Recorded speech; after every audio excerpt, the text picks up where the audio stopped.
Hare Krishna, Hare Krishna. Hare Uh, Krishna.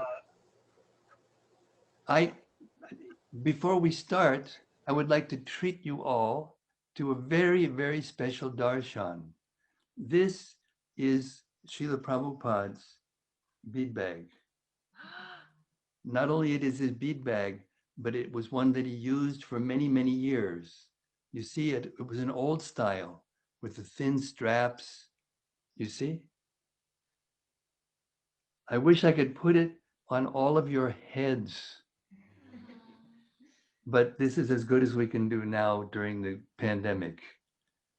So here it is, the bead bag that was given to me by Tamal Maharaj on the day after Srila Prabhupada disappeared, as I inventoried Srila Prabhupada's rooms in Vrindavan. Every single article was inventoried by myself. And then we went to Mayapur and we did the same thing and set up the positioning of the Pushpa Samadhi. So there he is, Srila Prabhupada. It's non-different than Prabhupada. Tadiya Samacharan. It says worshipable as Prabhupada. And I keep him on my altar wherever I go. So that's something. It's not nothing. Hare Krishna. I want to thank Priyakun Prabhu for inviting me to come to this very special celebration. As most of you probably already know, I lived in Govardhana for 26 years. And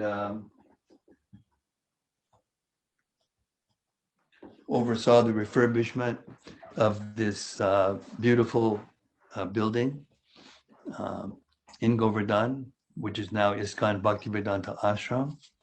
I've spent many, many hours and days and months and years uh, sitting in front of Govardhan, Giriraj Govardhan, chanting hundreds and hundreds of rounds over the accumulated years, thousands of rounds.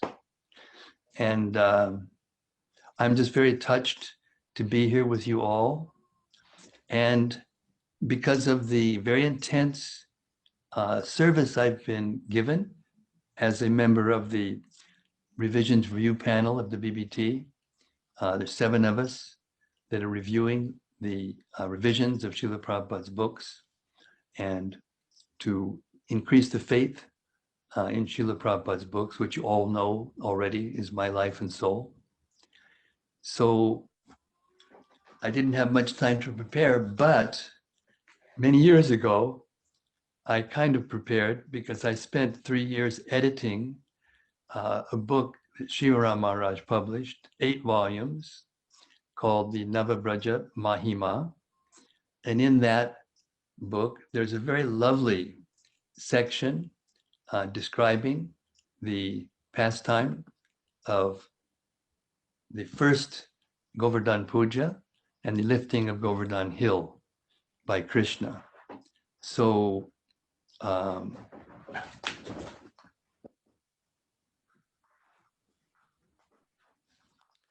excuse me, I just had to get my lozenges. So happy to see all of you. And with your permission, I will start. I know I've only got an hour. This may take more, but anyway, Priyakun can stop me when he needs to. Hare Krishna. I want to say one prayer before we start.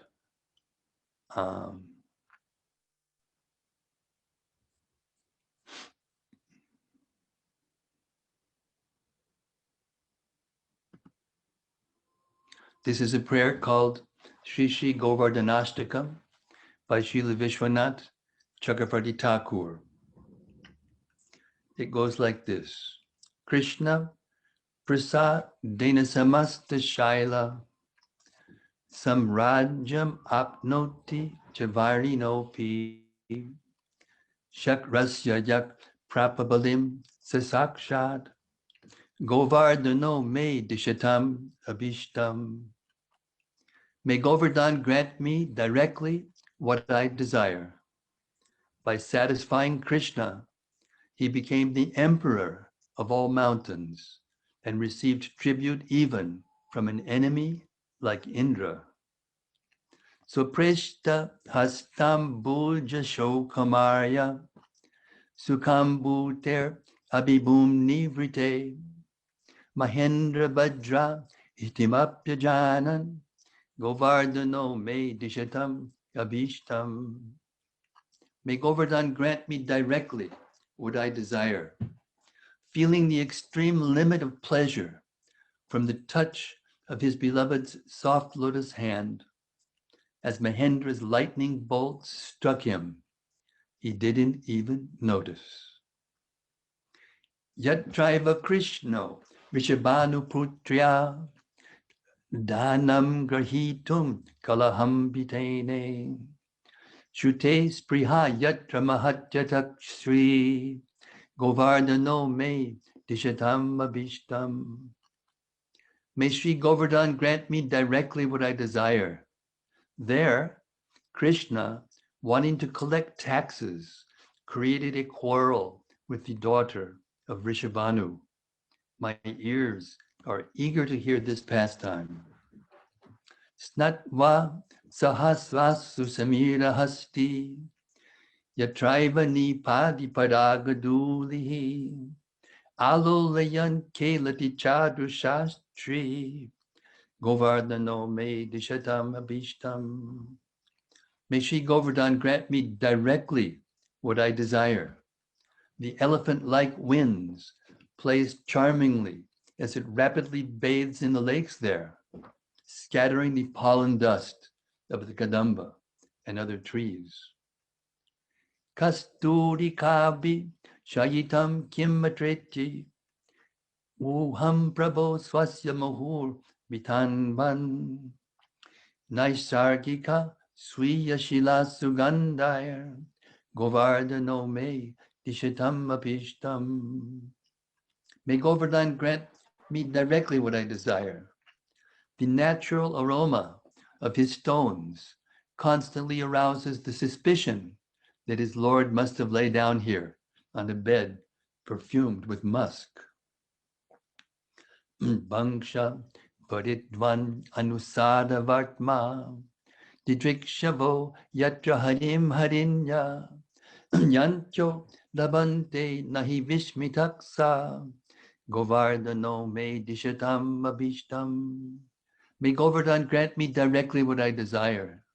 There the wives of the black deer are attracted along the path of the sound created by the friction of bamboo trunks. Eager to see Krishna playing his flute, they go forward, but are surprised when they cannot find him.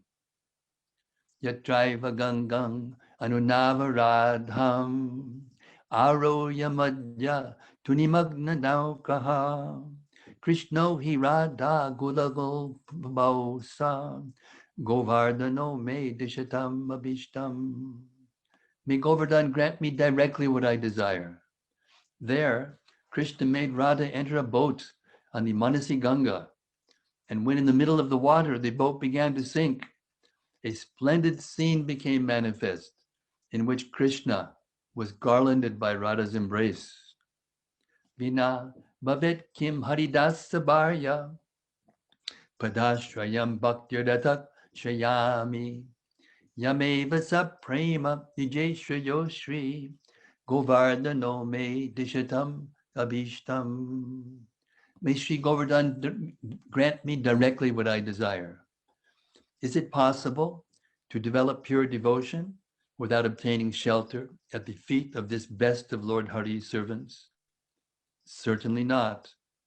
Therefore I take shelter of him who is full of love for his two lords, Radha and Krishna. Etat pathed yo haridasya bharya mahanubhasvastakam ardrachetaha Shiradika madavayopadabjam dasyam cha bindet achidena sakshad. Whoever recites with a melted heart this ashtakam, glorifying that great soul, the best of Lord Hari's servants, will quickly become a personal servant of the lotus feet of Sri Radhika and Madhava. Shri Giriraj Govardhan ki jai. Gaur Premanandi Hari Hari Bo. When Krishna was well into his 6th year, Nanda Maharaj moved his family, animals, and subjects from Vrindavan to Nandagram, drawn by spontaneous attachment to their eternal home. Late in the month of Ashwini, after Krishna had entered his 7th year, the Brajvasis began to make preparations for the Indra Yagya. They even left their homes temporarily in order to purify them. Then, on the dark moon day of Kartik, also known as Diwali, the ritualistic brahmanas of Patrola, who were conducting a fire sacrifice, refused to give the young gopas the food for which they had begged. The devotee wives of these brahmanas, however, gave the boys a nice reception and fed them sumptuously with such pure devotion that Krishna blessed the women with confidential attachment to him. Stomachs full, the blissful boys gathered their cows together and struck out for home. As they were passing Batrola, Krishna saw his father and relatives making arrangements for some kind of sacrifice. Krishna knew why his father was making elaborate arrangements in the village of the ritualistic brahmanas, because he had previously participated in the sacrifice meant for pleasing Indra. But Indra had become proud of his limited power, and so Krishna, unhappy that the Brajvasis were squandering their devotion on a paltry demigod, requested his father to revise his plans. And we have another commentary by, I believe it was Vishwanath Chakrabarti Thakur, that the internal reason, the real reason, the spiritual reason why Krishna decided to arrange for this pastime was that all the Brajvasis simultaneously began, by his will, to pray for the day when they could actually spend their whole time just looking at Krishna. That's the real reason why Krishna arranged this sacrifice. But on another level, he's also wanted to correct Indra. Gopal respectfully addressed Nanda Maharaj. What kind of kindness, that abode of kindness and simplicity and joy. I'll read that again, sorry. Gopal respectfully addressed Nanda Maharaj, that abode of kindness, simplicity, and joy. O honored one, what is this great endeavor you are undertaking? What is it meant to accomplish? If this is a ritual sacrifice, for which demigod is it meant? And is there scriptural evidence to justify performing it? Please do not think me unqualified to understand these things just because I am young. Mind you, he's 7 years old. People who do not know why they are working cannot enjoy success from their efforts, but those who know the purpose behind their work easily obtain success from their labors. Disarmed by Krishna's unexpected eloquence, Nanda Maharaj was silent for a moment. He wondered if he could change the subject to avoid wasting time explaining a complex ritual to a young boy. Nanda then remembered Garga Muni's prediction that Krishna would be in his qualities equal to Narayana. If the Muni's prophecy were true, would any topic be too difficult for Krishna to understand? Nanda Maharaj lovingly embraced his son and sat down with him on a small carpet. Nanda's face glowed with fatherly affection, and his white teeth peeked through his lips as he spoke. My dear son, this ritual is a popular custom observed by our family for a very long time. Our cows depend on rain for green grasses, and so we perform the ritual to preserve our wealth, the cows. Rain comes from the clouds, which are controlled by the demigod Indra. When he is pleased by our sacrifice, he sends abundant rainfall. In this way, we prosper by his blessings. Scriptures say that if we neglect demigods like Indra out of lust or enmity, then we will be ruined. Now I have answered your questions and described our most important duty. Are you satisfied? It pained Krishna to see his father express such devotion to a demigod, not to mention one who had become so full of himself. But to hide his feelings, Krishna mildly smiled as he thought, why are my eternal companions, my father, relatives, and friends, so caught up in the worship of Indra when they are living with me, the supreme truth, the power behind all the demigods? Krishna thus decided to enact a pastime by which he would not only humble Indra, but also remind his devotees that they need not divert their attention to Indra or to any other so-called gods. In his reply to Nanda, Krishna refuted the reasoning of his father used to justify the Indra Yajna, and he did so with such eloquence that the Brajbasis were not only pleasantly surprised, but also mesmerized. And then Krishna goes on to talk about karma mimamsa philosophy, in which the karma mimamsa philosophy basically says that we work, and as we are obligated, as the demigods are obligated, they satisfy our work, our desires from our work. And therefore we don't have any need to worship God. So imagine Krishna, the source of the demigods, the source of spiritual philosophy, the source of everything, is having to resort to karma mimamsa philosophy. But the Brajvasis were simple devotees, and they accepted Krishna's request. When Nanda Maharaj heard the voice of the people, and when he saw the determined look on Krishna's moon-like face, he finally relented and inquired from his son how he wanted the yajna performed. Then Krishna instructed the assembly, whatever offerings you have already gathered for Indra should be divided into 3 and offered to the cows, the brahmanas, and Govardhana hill. If a fire sacrifice is needed, it must be conducted by learned brahmanas and offered to Agni, the fire god, for he is the shelter of everyone, and we can see his flames with our own eyes.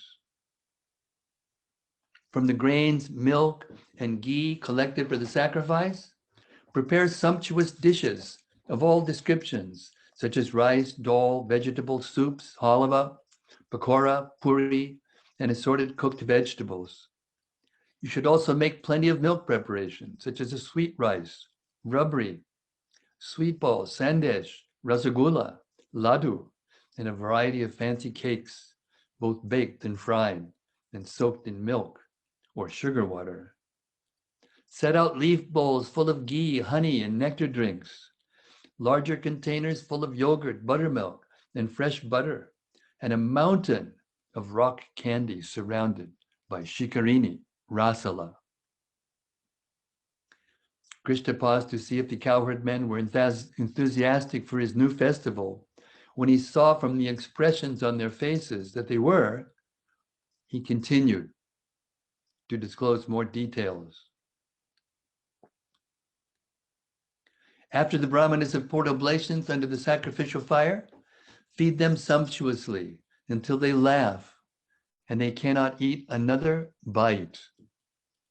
Then give them cows, grains, and money in charity. This is the way to celebrate Govardhana Puja. You feed all the devotees until they can't stand up. Hare Krishna.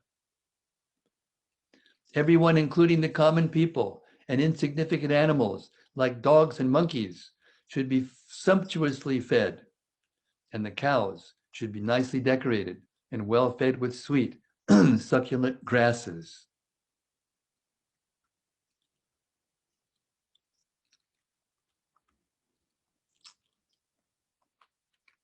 Please therefore reject worship of King Indra, which will bring only troubles. And instead, if you are so inclined, perform the sacrifice I have just outlined, which is all auspicious. Nanda Maharaj beamed with pride to see his son's wisdom. And when he saw his subjects so favorably disposed towards Krishna's proposal, he ordered that preparations for the puja begin at once.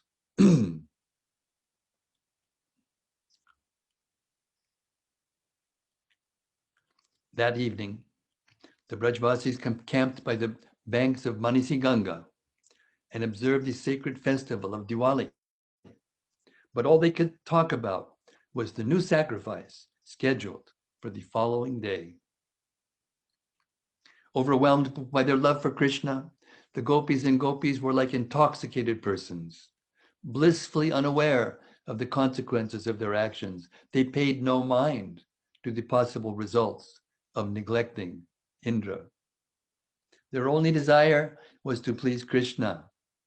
Anything that interfered with that desire had no place in their lives, even if it was an old age tradition of worshiping the universal controllers, the demigods. So this is the essence of Govardhana Puja and the essence of pure devotional service and spiritual life in Goloka Vrindavan, Krishna's own planet, where the sweetest, most intimate, confidential service is rendered to Krishna. That is that everyone only has one desire, and that is to please Krishna. Early the next morning, the Brajvasis bathed, dressed, and ornamented themselves. Then they decorated their cows with silver bells, pearl necklaces, silk cloths, and plated their horns with gold. The excited calves ran around and jumped up and down to see their mothers so richly decorated, and the great bulls bellowed in the morning mist as if they were great sages chanting morning prayers. Nanda Maharaj and Mother Yashoda looked like Indra and his consort as they shepherded their two sons before them, leading an endless train of servants carrying the wealth of the autumn harvest. Then there's a description of all of the different personalities that were there. Behind Vraja's monarchs, carrying the ingredients for the sacrifice, came the 9 Nandas, the 9 Upanandas, and the 6 Vrishabhanus, all accompanied by their wives, children, and grandchildren. Next came the cowherd men, adolescents and boys, all dressed in colorful garments, decorated with necklaces and boasting forest garlands. They wore turbans and carried multicolored sticks. Then came the beautiful gopis, whose glories were beyond compare.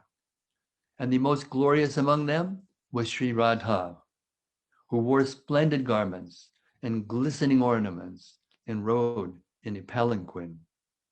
Radha repeatedly peeked out of her carrier like a chakora bird, eager to get a glimpse of the Krishna moon up ahead, a moon that liberally distributed the soothing rays of his smile in all directions.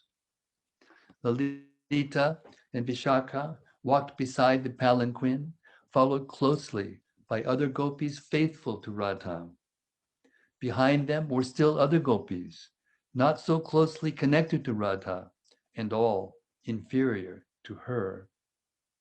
Unseen by the Brajvasis, covered in ashes, decorated with snakes, intoxicated by affection for Krishna, carrying the Ganges in his matted locks and riding his carrier Nandi, came Lord Shiva.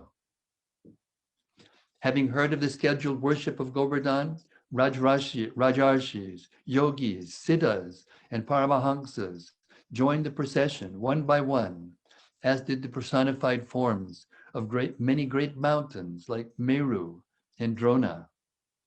The entire community walked south along Giriraj, singing of Krishna's exploits, driving their herds in front.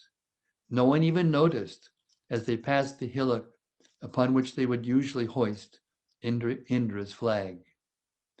Instead of erecting a flagpole at Indradwaja Tirtha, Nanda Maharaj had raised colorful gold-trimmed flags and banners along the entire length of the 100 majestic peaks of Govardhan Hill.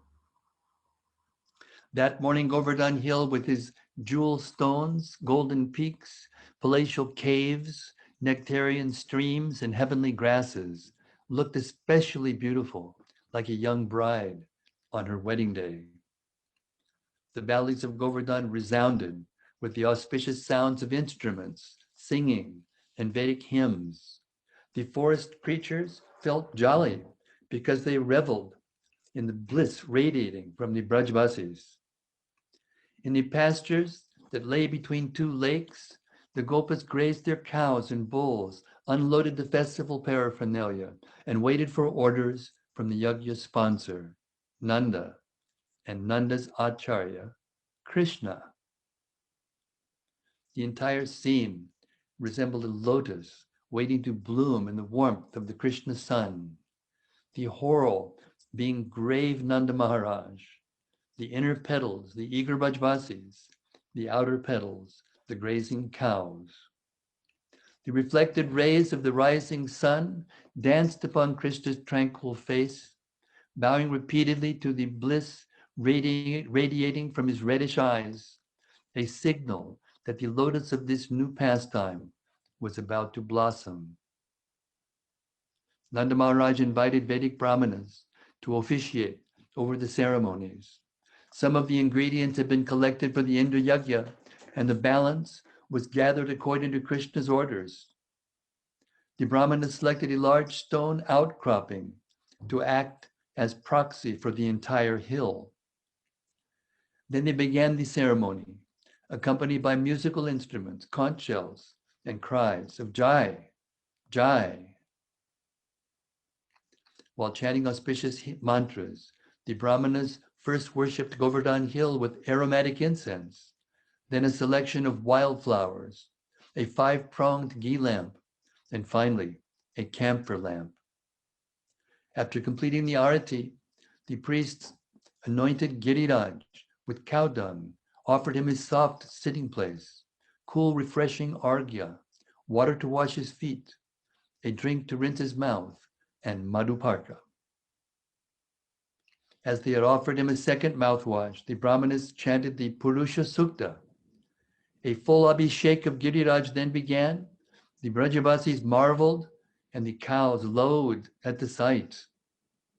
This full bathing was conducted with the purest substances, like water from the Yamuna, milk from the best cows, earth from holy places, honey from forest hives, and the richest panchamrita. The bathing complete, Govardhan was dried with soft towels. Then the Brahmanas decorated him with colorfully embroidered cloth, a variety of precious necklaces, and a regal jewel-studded gold crown. The Brajvasis surged forward, holding fine flower garlands they had fashioned for Giriraj, and the Brahmanas offered these gifts to him with devotion equal to that with which the garlands were strung. Once again, articles of arati, especially various ghee lamps, were offered. Meanwhile, the Brajvasis made a tumult with their drums and cymbals, great enough to give Indra in heaven a terrible earache. The Brajvasis gathered around Govardhan, flowers in hand, to offer pushpanjali. As they recited the mantra that begins with Vedaham, they showered the hill with grains, Then came the offerings of food. And then there's a huge list of food. I'm not going to read all of it because it'll take too much time. I want to get through the actual lifting of the hill within our hour. But they offered a feast that was incredible, inconceivable, actually.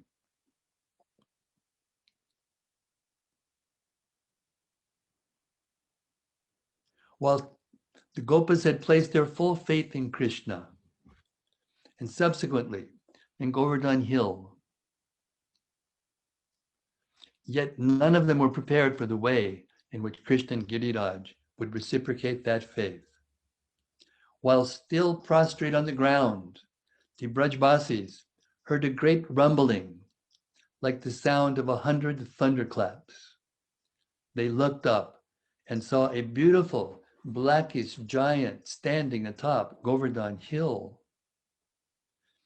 Krishna had manifested a colossal second form to authenticate the Brajbasis' faith in Govardhan Hill, a form that was not different from Krishna and therefore irresistibly attractive to behold. The Brajbasis did not know what to make of the giant form before them, resplendent as he was, with swarthy complexion, golden garments, glittering ornaments, and a huge flower crown. The deity then sat down upon a peak of Govardhan Hill, as if it were a throne, directly facing the cowherd men, his eyes rolling in ecstatic bliss, his arms swaying like vines in the wind. Adding further wonder as to his identity, the beautiful giant could simultaneously be seen seated in one place and spread throughout the length of the entire mountain, like the Lord's universal form. Still on their knees, some Gopas guessed that this giant was a mirage caused by the overlapping of shadow and light. Others that it was the mountain personified. Still others that it was Krishna himself. The cows and bulls gazed motionless at the towering figure on the hill, grass hanging from their mouths, and the little calves hid under the stomachs of their mothers for protection. The deer, rabbits, peacocks, parrots, and other creatures living around Govardhan here were dumbstruck. The sight of the great form before them made their fur, feathers, and hair stand on end.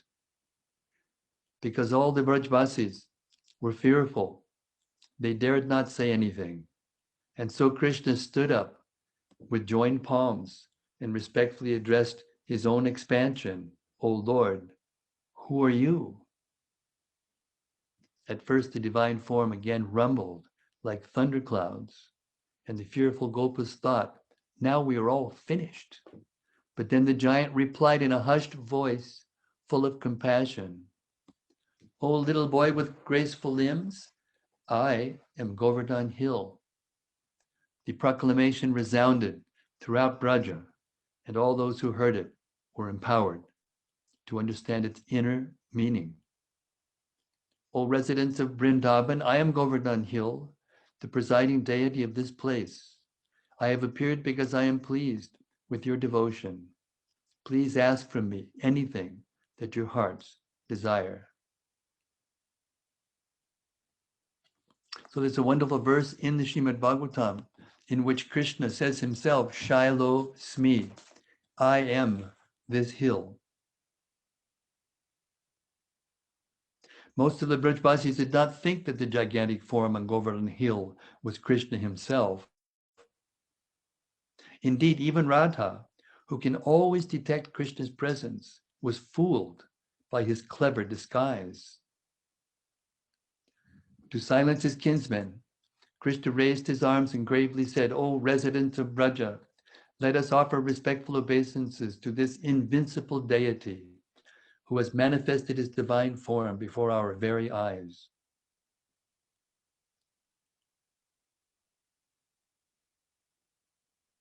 Krishna then fell to the ground and offered prostrated obeisances to himself in the form of the deity, atop Govardhan Hill. All-knowing Balaram and the carefree cowherd boys immediately followed suit, their hearts filled with wonder at the great deity before them. The cowherd people also offered obeisances, and when they rose with joined palms, Govardhan filled their hearts with bliss. Giriraj said, "O people of Braja, I am not like other deities who remain aloof from their worshippers. I reciprocated your fate by appearing before you, and now I will personally eat your offerings." Speaking thus, the personified form of Govardhan Hill extended his right hand and began to eat all the food that had been offered to him: rice, vegetables, sweets, savories, and drinks. And just a little detail here, anyone who's been to Govardhan Hill, you'll know that the top is flat and it's very long. That whole expanse, of course, then it was larger, but that whole expanse of the top of Govardhan Hill was filled with boga, with, with food of various preparations.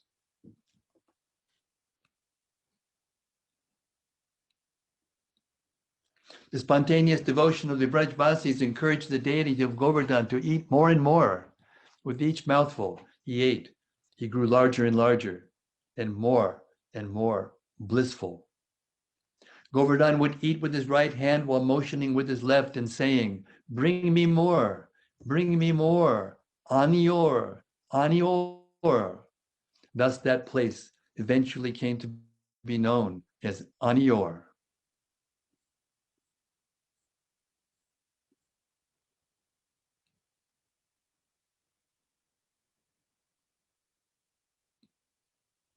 Nanda Maharaj's followers saw Govardhan eating only the offerings they had placed at the foot of the hill. They could not see that he was also eating offerings from as far away as Nandagram. With thousands and millions of arms, both short and long, reaching out in all directions, the deity of Govardhan Hill ate all the offerings made to him, whether offered directly or in meditation. That great deity filled all of Braja with joy. He inspired devoted saints, wonder-struck adults, smiling youths, and frightened children alike with his love. As between bites he sometimes laughed at Indra.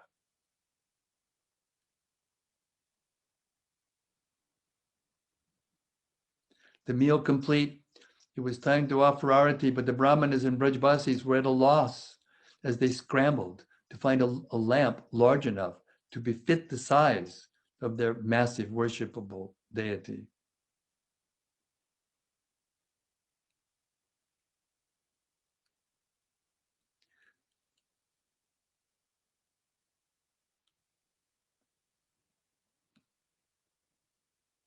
So then they all circumambulated Govardhan Hill, putting the cows in front.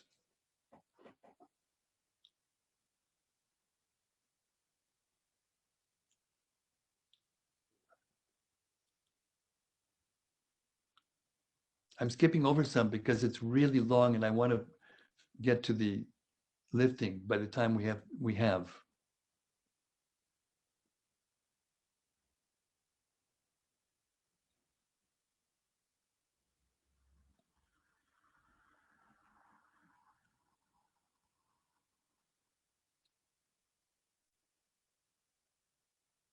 The Brajbasis finally rose to their feet. Sad that the personality of Govardhan was no longer visible, he disappeared. Still, Krishna spiritedly encouraged them to circumambulate the hill, and they again became jolly.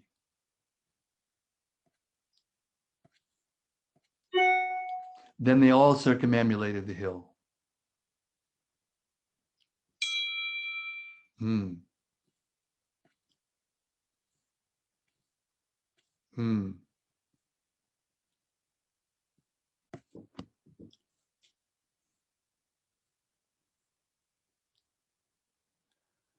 O Krishna, Hare Krishna, Shri Giriraj Govardhan ki jai.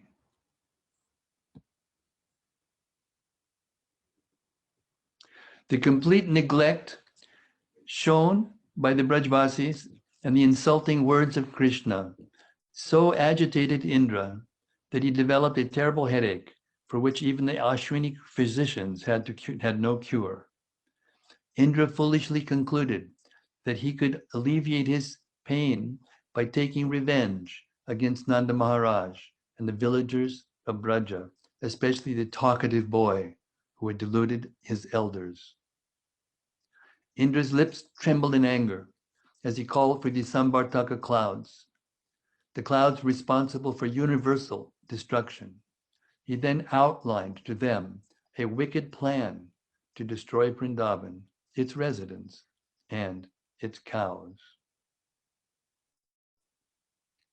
King Indra said, my faithful servants, O powerful clouds, able to destroy the 14 planetary systems, if you are truly loyal to me, then hear what I have to say and act accordingly.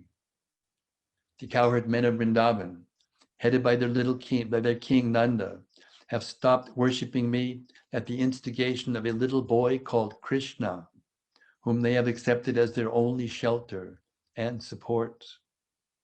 Overtaken by false pride, they have abandoned worship of me in favor of worshiping a mountain called Govardhana. Thus they have offended me, whom the goddess of learning constantly praises. I therefore order you to let loose insensate rains upon Vrindavan and destroy its cows. The milk of those cows produced is the sole means for livelihood for that King Nanda and his followers. The torrential rains and hurricane force winds you dispatch, combined with thunderbolts and lightning I hurl alongside you, will kill all the cows and residents of Vrindavan. In this way, the brief reign of talkative, arrogant Krishna will come to an end, and the world and the heavens will realize the futility of taking shelter of him, an ordinary child. So he goes on and on. He goes on and on. And he started an onslaught. Rumbling thunder, reverberated like the sound of a continuous avalanche, intensifying the chaos. Intense lightning and oppressive darkness alternated in such quick succession as to blind all creatures. The earth became waterlogged as the lakes and rivers overflowed. Their waters continued to rise and rise and rise until high ground could no longer be distinguished from low. The distressed birds were being repeatedly thrown to the ground by high winds, and the forest animals were miserable because they could find no refuge from the pounding rains that pummeled their bodies. The calves shivered in the cold rain and lowed piteously as they ran for shelter underneath their mothers' bellies, while the bulls shook their humps and horns as if to fight off the deluge, all to no avail. The gopas and gopis were terrified by this unseasonable and unprecedented tempest, thinking that it surely signaled the end of Nanda Raja's dynasty, indeed of the entire cowherd community.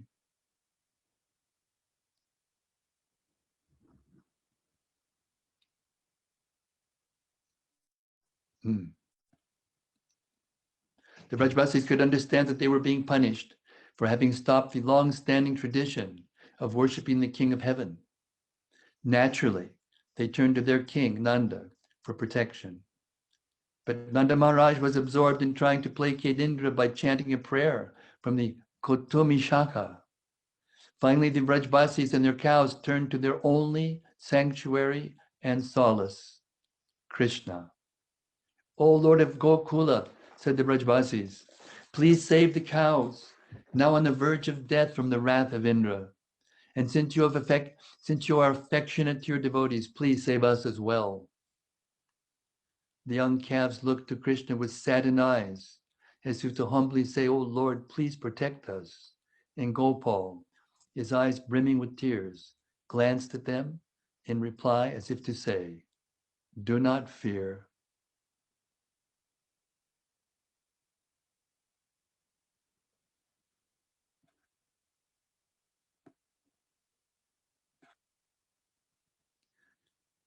Krishna said, Father, are we such cowards that we must pray to this Indra, whom I can pulverize into dust in a moment?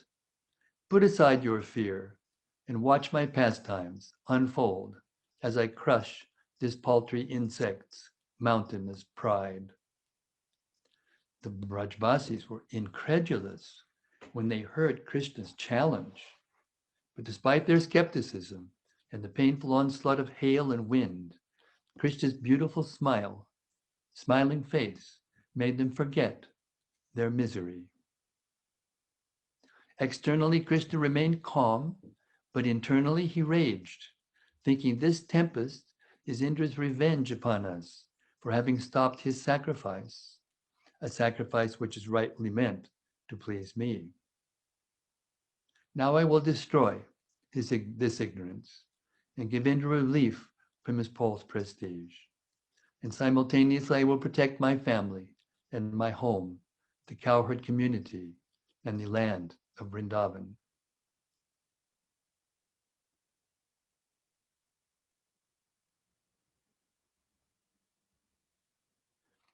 His mind made up, Krishna again addressed the Gopas and Gopis.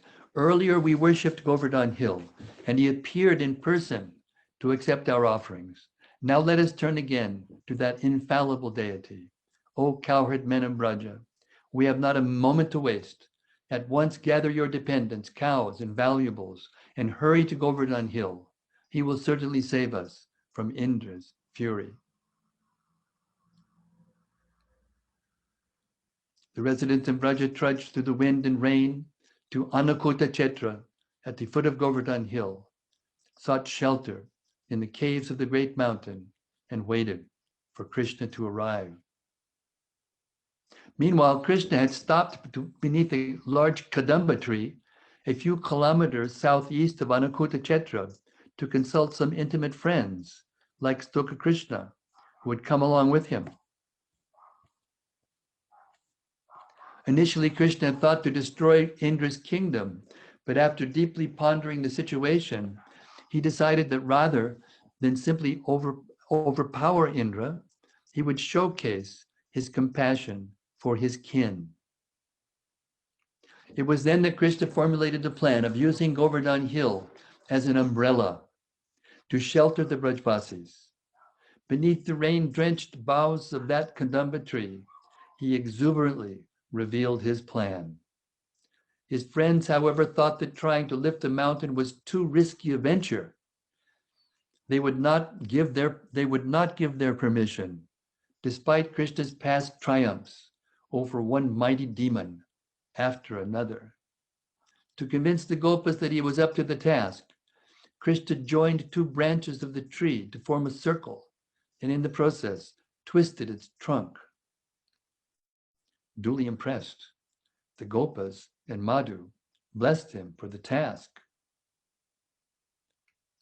Krishna's superhuman feat and the Gopas' reaction to it are described in amusing detail in the appendix entitled Krishna Convinces the Gopas that he can lift Govardhan Hill.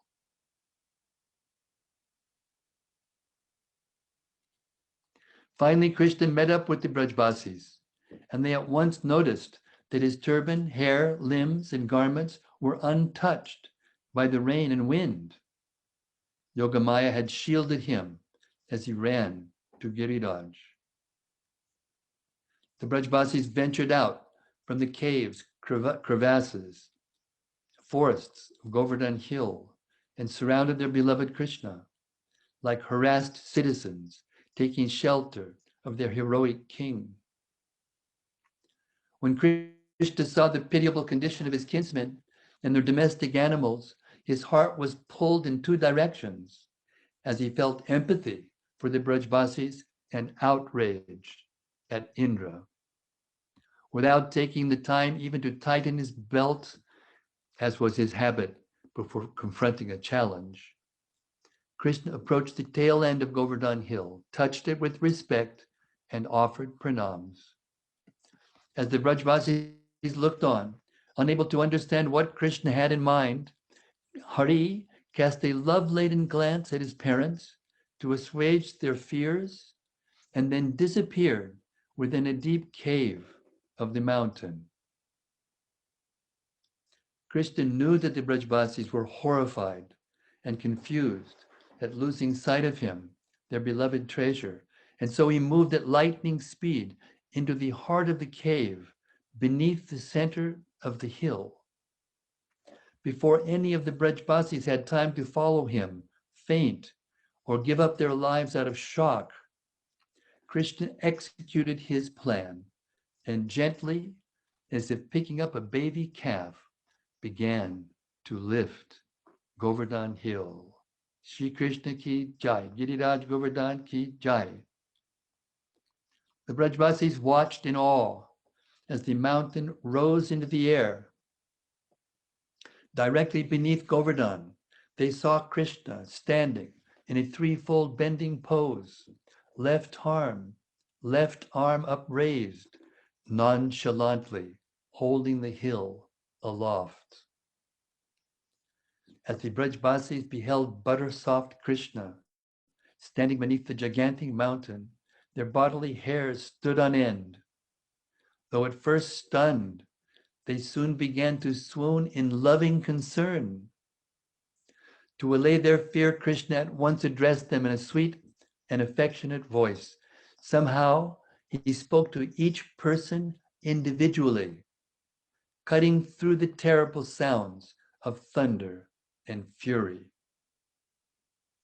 He began by saying, "O mother, O father," with a long dramatic pause between each word.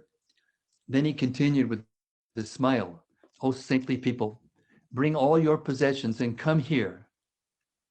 Krishna pulled Balaram to his side, as if to encourage his kinsmen. And even though he had not finished raising the hill, he persisted, "Father, mother, please, don't worry about me in the slightest." Verbally, Krishna had not asked his brother for permission to lift the hill, but in a subtle, sublime way, the two had communicated, and Lord Balaram had given his blessings. Krishna continued, "This king of mountains is enjoying the bliss of floating in the air. He feels to me no heavier than a puff of cotton. I am not exerting myself in the least, so please stay calm and peaceful." Krishna held Govardhan as effortlessly as a child holds a mushroom. But because the mountain was trembling in ecstasy at his touch, Krishna asked the cowherd boys to steady the hill with their sticks. Mother Yashoda saw Govardhan Hill shake and was overcome by concern for his son's safety. She wanted to run and embrace him, but she was stunned with a sort of fear only parents can understand. This fear brought tears to her eyes, tears that completely obstructed her view of Krishna in danger. Then her throat choked up. She could not even call out and help him to avert this dangerous calamity. Only the reassuring words of friends like Rohini kept Yashoda from sinking into a deep, dark sea of despair, in whose murky depths lay certain death. Luckily, they raised her again to the surface of consciousness. Govardhan's many peaks, decorated by jeweled-like stones, cloaked by a green blanket of trees, and garlanded with billowing clouds, truly made Giriraj appear like Vrindavan's magnificent crown. Krishna saw that the floodwaters had begun to stream into the depression under Govardhan Hill, and so he mentally called upon Lord Shesha and the Sudarshan Chakra to help him. Searing with the heat of 10 million suns, the chakra hovered around the base of Govardhan Hill and dried up the rain streaming down the hill, not unlike Agastya Muni once dried up the ocean by drinking it. Then Anantashesha coiled himself around the lip of the depression beneath Govardhan Hill and held back the incoming floodwaters like the shoreline stops the ocean from coming under dry land. Neither Shesha nor the Chakra were visible to the Brajbasis, who remained stunned at the sight of the great mountain hovering before them simply by the mystical touch of the beloved Krishna. Eager that his clan be sheltered from the elements, Krishna urged them, O residents of Braja, you can now come beneath Govardhan hill, along with your cows and possessions. Beneath the hill you will be safe from this terrible storm, as no rain or mud can enter. In fact, this place is like a subterranean heavenly kingdom you can easily access by those broad stairways. Some people began to cautiously advance towards the cavernous basin where Krishna stood, but then turned back when Mother Yashoda insisted that her son would not be able to continue holding the hill. Slightly irritated, Krishna continued, don't listen to my mother, who mistakenly thinks that Govardhan Hill can slip from my hand. Rather, enter beneath its shelter at once. Just as Krishna spoke these words, Srimati Radharani caught his eye. He briefly faltered, and the hill shook on his hand. The Brajbasis took this as evidence that perhaps Krishna's mother was right. Meanwhile, Radha turned and whispered to Vishaka, look at how Krishna keeps his right hand on his hip and beams an enchanting smile, even while holding the brother of Mount Mandara like a ball. The restless bumblebee of his sidelong glance causes the lotus flower of my heart to tremble. With great effort, Krishna tore his eyes from those of his beloved in order to fully concentrate on the job at hand. To encourage his townsfolk, Krishna fully extended his arm like an elephant holds out its trunk to show off a lotus. Then to mock Indra further, he slid Govardhan Hill onto the very tip of his little finger. This motion caused by Krishna raising the hill higher created a tumultuous sound that echoed in every direction, as if Govardhan Hill were laughing at Indra's insignificant war machines. Again, Krishna invited the Brajbasis to join him. This time, the subjects of Braja's king gathered at what had been the foot of Govardhan Hill and peered into the cavernous basin below. The Brajbasis were shocked at what they saw. Rows of elegant, ornate staircases, beyond them, an effulgent valley, whose opulence shamed the celestial gardens that surround Mount Meru. A divine Vaikuntha-like serenity pervaded the realm beneath the hill. The effects of the storm, still raging just outside that safe haven, were conspicuous by their complete and total absence. The sides of that subterranean valley were studded with glowing, glistening jewels that illuminated the entire area with the same soft, comforting glow that lights the palace of Lord Narayana. The floor was a mosaic of uncommon gems, gems not merely effulgent, but also pleasingly soft and velvety to the touch. The entire area was divided to separately accommodate men, women, and cows. Sitting places, couches, and groves for resting abounded, offering their comforts to the Brajbasis, while verdant pastures of soft, green, sweet grass and pools of clear water offered their services to the cows. A soft breeze bearing the scents of kadamba flowers and sandalwood pulp blew gently through the vale beneath Govardhan, refreshing both the bodies and minds of everyone, weary from their torturous ordeal.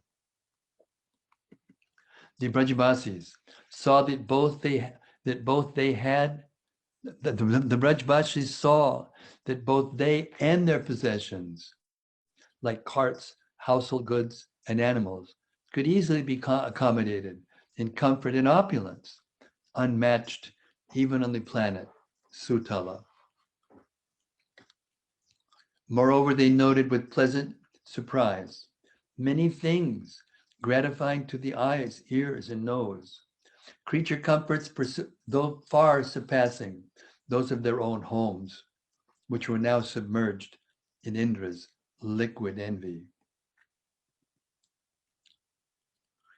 Gazing up at Govardhan's underside, the people of Braja saw it to be like a gigantic peacock in flight, expanding and contracting to show that it could easily accommodate the residents in all the three worlds. Once again, Krishna's sweet voice touched the Brajbasis' ears and hearts. O friends, you saw how Giriraj appeared in person and easily consumed the mountains of food you offered to him. Giriraj only appears to be a mountain. In reality, he is a great transcendentalist. Why then should it be difficult for him to become weightless and sit on my finger like a butterfly? How else could a child pick him up so easily? Govardhan Hill is completely independent. He does whatever he wants. I am just an instrument, a puppet, moved by the strings of his will. Please, therefore, collect your property and at once come under the mountain. Here you will be more comfortable and more peaceful than you could be in your own homes in Vrindavan. Upon hearing these reasonable words, the Brajbasis entered the valley under Govardhan Hill, not so much because they sought Krishna's protection, but because they desired, as always, to serve him.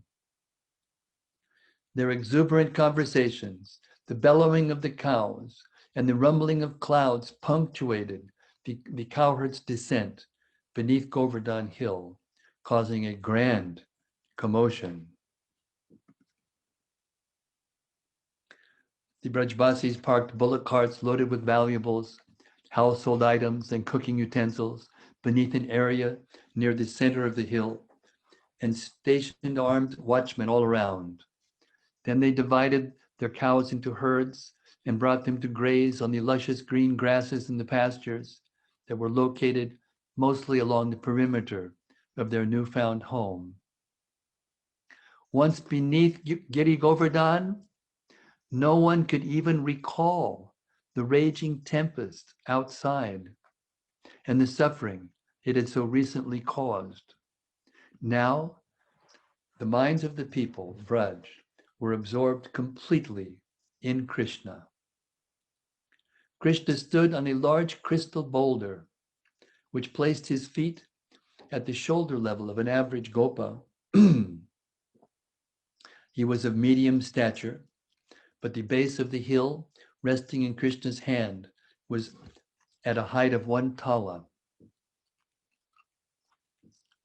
From his left lotus foot, that's by the way a palm tree. From his left lotus foot, which was planted squarely upon this dais, to the extended little finger of his left hand, Krishna was as straight as a sapphire column, but his right hand was as curved as a snake.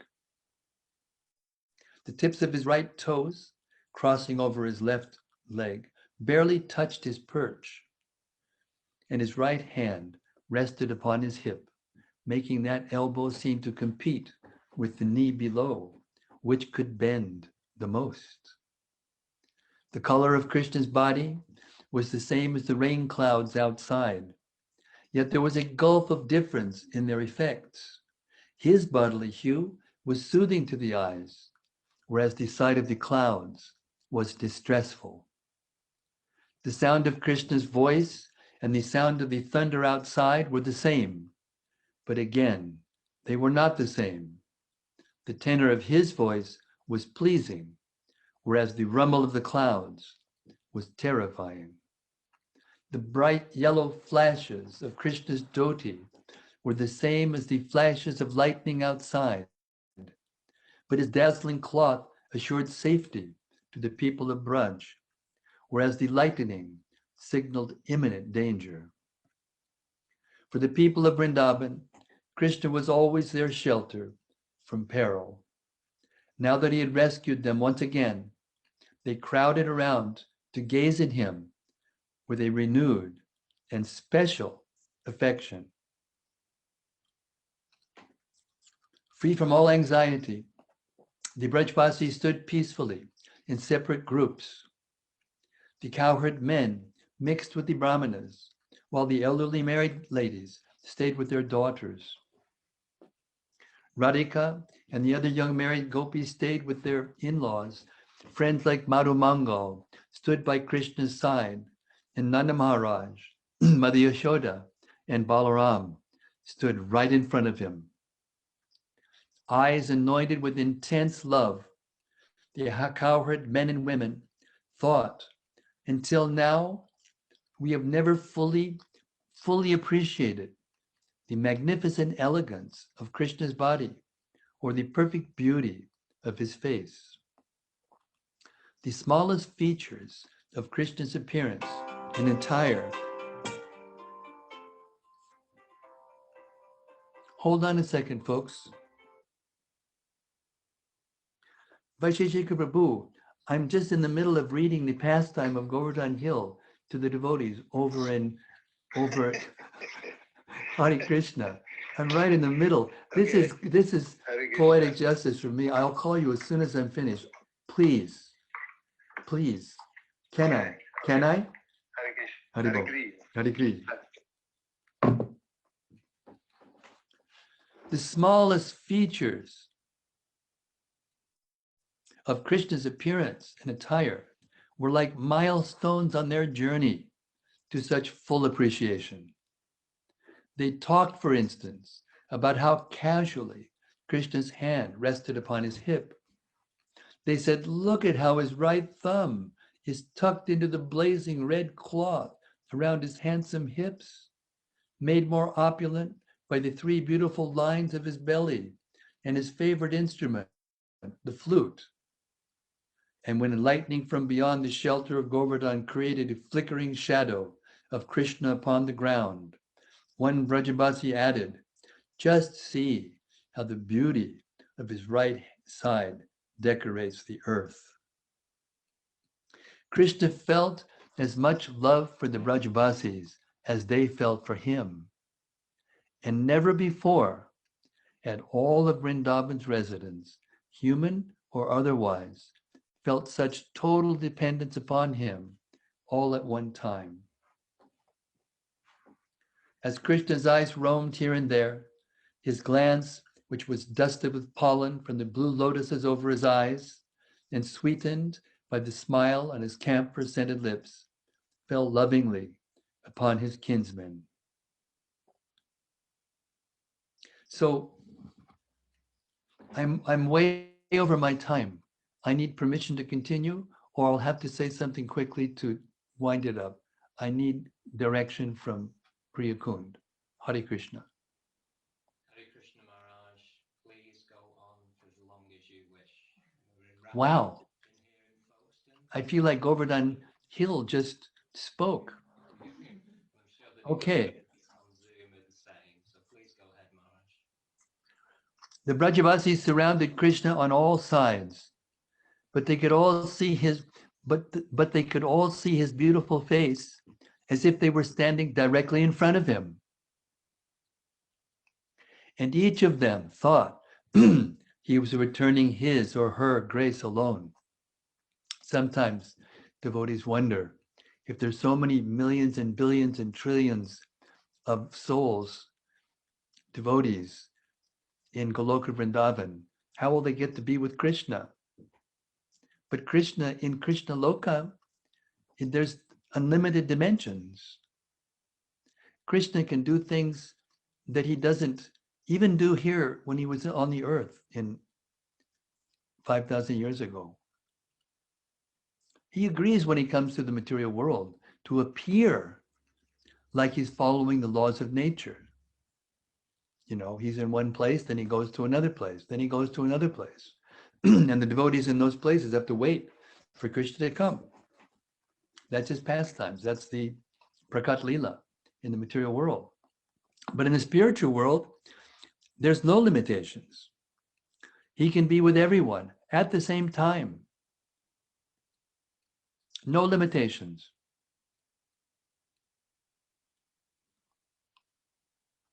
Such were the exchanges between lover and beloved that one is left to wonder whether Prema had personally orchestrated this pastime simply to give both subjects and object a fresh taste of divine love.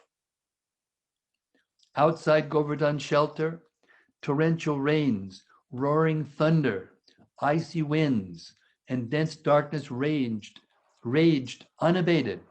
But inside, only dry comfort, sweet talks, pleasing breezes, and charming light prevailed.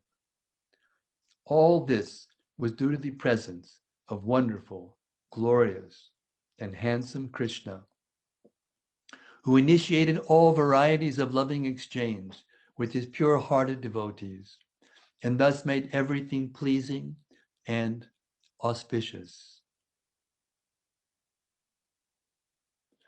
In this way, the underbelly of Govardhan Hill became a wonderful palace of colorful jewels, in which Krishna, his arm raised, was the central sapphire pillar, glistening with the radiance of love. So there were many, many pastimes that occurred during the 7 days and 7 nights that the Vrajvasis were able to stand there and drink in the beauty of Krishna and have loving exchanges with him in different ways. Mother Yashoda would try to feed him, somebody would massage his arm, Madhumangal was telling Krishna, I'll take a break, I'll lift it for a while, and then you can. And Krishna left just a little bit of the weight come on his stick, and he was smashed to the ground. And like that. There were comical, sweet, juicy, amorous, all the different relationships that one can have with Krishna individually were all being exhibited at one place, at one time, and in front of everyone else. And I'm telling you, to this day, the atmosphere in Govardhan was permanently changed.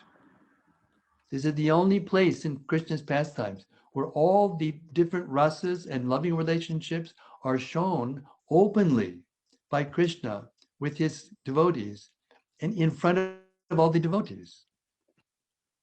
When he's in, Nandagram, he can't, look at Radharani or play with Radharani in front of his parents. Not possible. But here they were all together, sharing and relishing.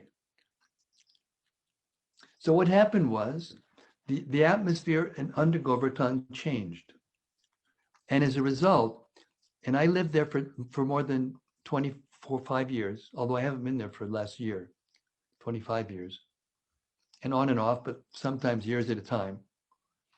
And I noticed that everyone who comes there, they be guests, they be politicians, they be students, they be new mothers, they be bride and groom, whatever they came, they come around Govardhan Hill and they do this circumambulation, this parikrama, for different reasons. But every single one of them to a person becomes fully satisfied.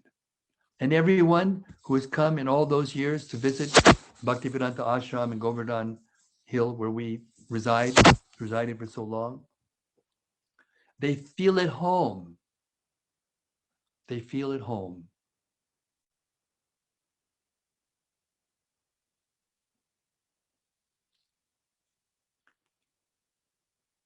That's what will happen when we go back to Goloka Vrindavan.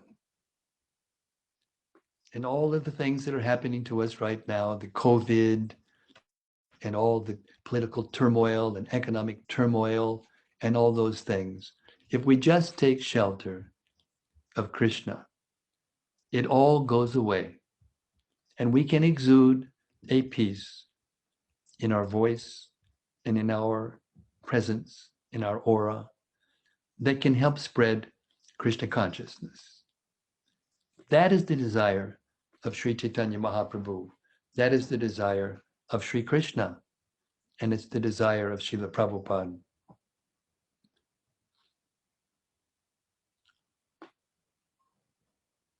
Hare Krishna. Sri Giriraj Govardhan ki jai. Gaur Premanandi. Hari Hari Bol. I'll stop there. Hare Krishna. Hare Krishna Maharaj. Can you hear me okay? I can hear you. Yeah, it's a little bit at a distance. Can you hear me? Can you hear me? We can all hear you loud and clear, Maharaj. Oh, it's so nice. I'm really happy that I could read that to you because I spent years editing that English to make it like that. So I got a part of me, a big part of me in it. So I felt like it was, me speaking to you also. Hare Krishna. Hare Krishna. Well, Maharaj, thank you so, so much for, as always, giving your heart unreservedly to all of us. We know Govardhan is in your heart, and thank you for sharing so much. Please bless us all with just a little bit of the taste that you have for Krishna and his pastimes. And I thought it was very apt that Vaisheshika rang just at that moment also, because obviously he's your best friend and you're normally with him at Govardhan at this time of year. So We're like that. We're like that. so very, very wonderful. Thank you so Maharaj, much. are you able to see on your screen the devotees that have been taken? Yes, I can. But I see them in little, I can't see them all at once. Okay. But I'm scrolling now and I'm seeing all the different faces and all the different. There's Ragaleka, Hare Krishna. Oh, anyway, I can't see all the faces. Some of the faces are not, I don't know, Yeah. not. Would you like me to let you know who's been tuning in before we sign off? You do what you do. Organize. You're the organizer. Do what you do. So back to Alex has been here. We have Ambika Devi Dasi is a very sweet devotee in Finland, a good friend of Rati Manjari. We have Arvind and the family in Kent. Haribol. Radhika from Mayapur. Bye, Radhika Raghunathan. Dalnitai and Brajananda. I can see them. Haribol Danlita, Haribol Radhananda. Hare Krishna. Gopi Chandra. Haribol Gopichandra. Haribol.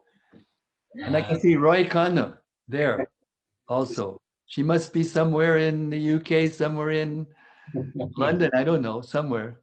Hare Krishna. Who else do we have? There's Radha Hari. Radha Hari is there, yeah. We have Haribol. Harry Hazelden on an iPhone. Harry Haribol. Hazelden. And there's Juhi from Kent.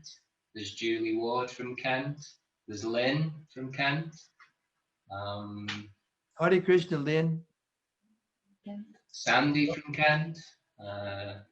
Raga Lake is there. I kind of have seen. Rasika is there. Obviously, he's next door to you also, Maharaj.